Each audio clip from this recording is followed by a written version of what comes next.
Varié tout petit pour ceux qui s'aiment comme nous d'un aussi grand amour. Je m'appelle Jean-Marie Ferdinand Gallet. J'ai enlevé Ferdinand. Mon père s'appelait Ferdinand Jean-Marie Gallet. Moi, je m'appelle Jean-Marie Ferdinand Gallet. 6 juin 1948. Qu'est-ce qui te fait rire? Le plaisir. Je ne sais pas pourquoi. Je suis venue encore une fois vers toi, si simplement, si naturellement. Et moi non plus, je ne sais pas pourquoi. Alors, cette dame s'appelle Teresa Ovidio. C'est moi. Nous nous sommes rencontrés, nous nous sommes reconnus, nous nous sommes abandonnés l'un à l'autre. Nous avons réussi un amour brûlant, de cristal pur. Mais tu te rends compte de notre bonheur?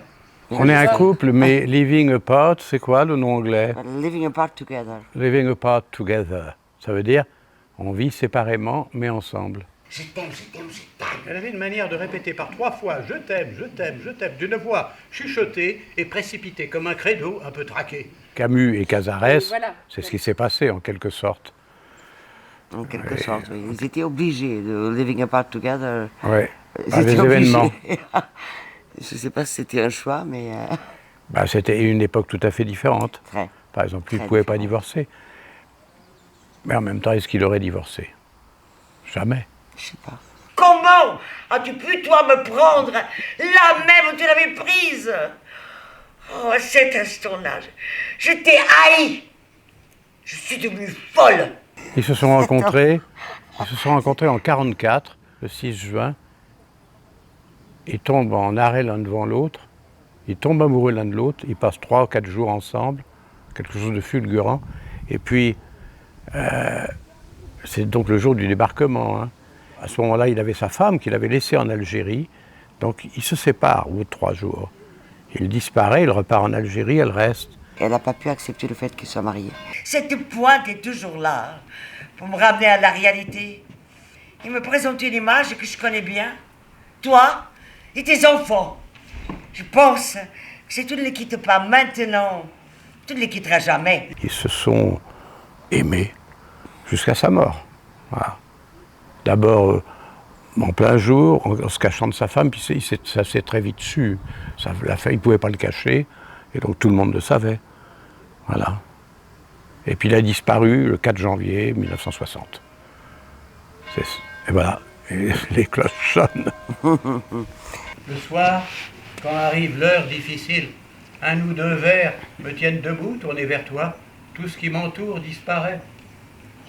Et tu revis enfin, toute proche, prête aux caresses ou à la tendresse. C'était un amour très tumultueux et passionné, évidemment. Oui, c'était pas un Maria, amour c'est une- facile. Hein. Maria, c'est une femme magnifique. C'est une femme moderne. Une femme de cette époque, de notre époque. Elle avait une force absolument incroyable. Et un franc-parler énorme. Bien Hein. franc-parler, énorme. Et sa passion, au-delà de Camus, c'était effectivement le théâtre. Au départ de leur relation, elle avait toujours l'espoir, comme souvent évidemment, qu'il quitte sa femme et qu'ils se soient unis. Leur relation est devenue de moins en moins possessif, de plus en plus d'un amour qui est très difficile à atteindre, moi je crois. Parce qu'il n'est pas, Ouais. il n'est pas, tu es à moi, je suis à toi, tu m'appartiens. Il était tous les deux.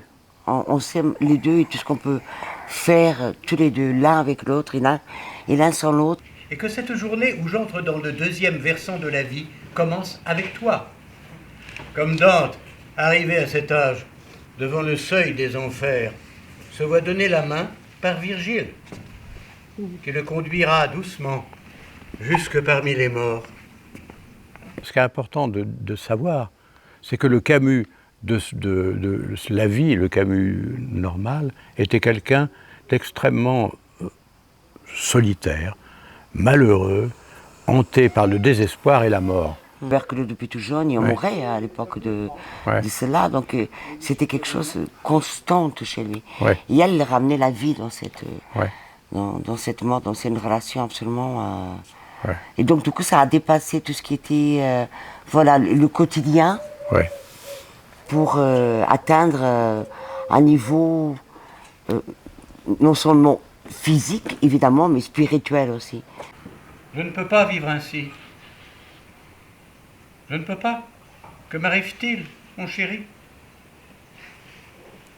Je n'ai jamais rien éprouvé de semblable.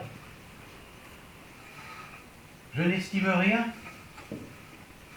Je ne crois en rien, ni en moi, ni en la vie. Je n'ai goût pour rien. Toutes ces choses que je fais où je ne suis pas, tous ces êtres dont j'ai chargé ma vie et qui me font sentir seulement de combien de peu d'amour je suis capable, même ma mère, que je prétends mettre au-dessus de tout. Peut poser éventuellement problème pour les grands amateurs de Camus, Ouais. c'est qu'il y a quelque part, il y a aussi la faille de l'homme, c'est-à-dire qu'il cédait à d'autres femmes. J'ai déjeuné avec Villard. Ah bon?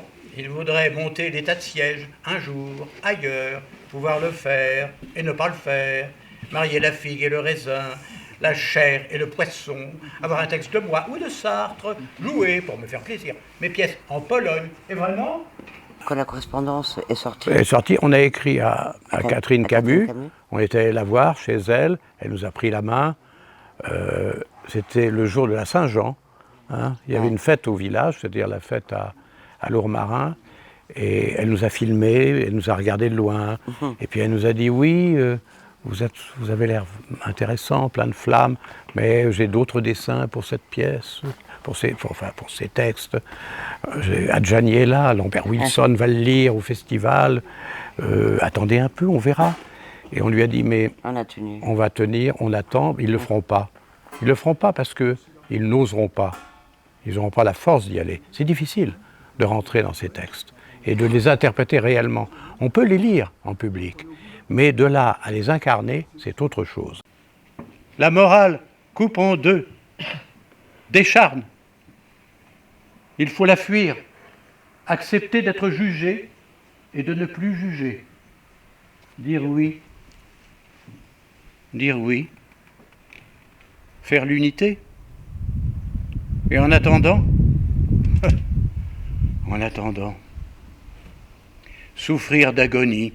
On a dit, on écrit notre adaptation. On va faire avec ces lettres ce qu'on souhaite faire, c'est-à-dire raconter l'intérieur, c'est-à-dire quand chacun reçoit le courrier de l'autre, qu'est-ce qui se passe à l'intérieur? M'aimes-tu encore? Penses-tu souvent à moi? Dis, parle, réchauffe-moi. Et grâce à ça, on en a fait un beau spectacle, qu'on aime tourner, parce qu'en même temps, il nous ressemble énormément. Je t'embrasse de toute mon âme.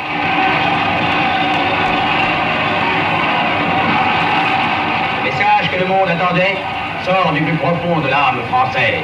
Il vient du coin le plus menacé de la France, il vient d'Alger. On joue très bien ensemble. Déjà. On a une façon de jouer très différente l'une de l'autre. On a joué déjà d'autres pièces ensemble. Et normalement, effectivement, quand on les porte Oui. longtemps. Quand il y a effectivement une base, une racine très forte, très solide, pour aller au très fond de ça et en faire un arbre, Ouais. c'est le temps d'un arbre, Ouais. on peut le faire pendant des années. Et on revient, et on Ouais. réfléchit, on vit avec. Ouais. Il y a des Contrairement à échanges. ce qu'on peut croire, en disant, mais vous Ouais. ne vous lassez pas de jouer ça, c'est faux. Je suis contente que tu aies enfin trouvé ta maison et qu'elle soit belle. Je craignais que tu me donnes tout ton argent avant de l'avoir achetée. J'ai adopté une chatte affectueuse et courtoise, un peu enceinte sur les bords, répondant au nom de Lolita. C'est un bonheur de porter en même temps ces mots, cette relation et ces pensées, parce que c'est une force, c'est sublime quoi. Et qui doivent exister aujourd'hui, surtout dans le monde d'aujourd'hui qui est ce qu'on sait, et d'avoir les deux, ces deux êtres passionnés et toujours vraiment appliqués dans leur travail, dans l'intérêt de leur époque. Et on voulait vraiment créer non seulement effectivement, comme il a dit, les lettres, mais aussi l'histoire et la politique et la philosophie qui accompagnaient tous ces moments. Parce qu'en fait, effectivement, quand on écrit une lettre, il y a un moment bien précis de la vie de chacun. Et on voulait vraiment savoir quel moment de la vie ils étaient en train de traverser pour le faire. Et je dois reconstruire une vérité après avoir vécu toute ma vie dans une sorte de mensonge. Ce qui nous ramène effectivement à une correspondance qui existe À peine maintenant, il n'y a plus de lettres, il n'y a plus de cartes postales, il n'y a plus... malheureusement, parce qu'on peut trouver effectivement toute une vie avec ce qu'on écrit. C'est des écrits de la vie. Que la vie rejaillisse sur toi pendant toute l'année, te donnant le cher visage que j'aime,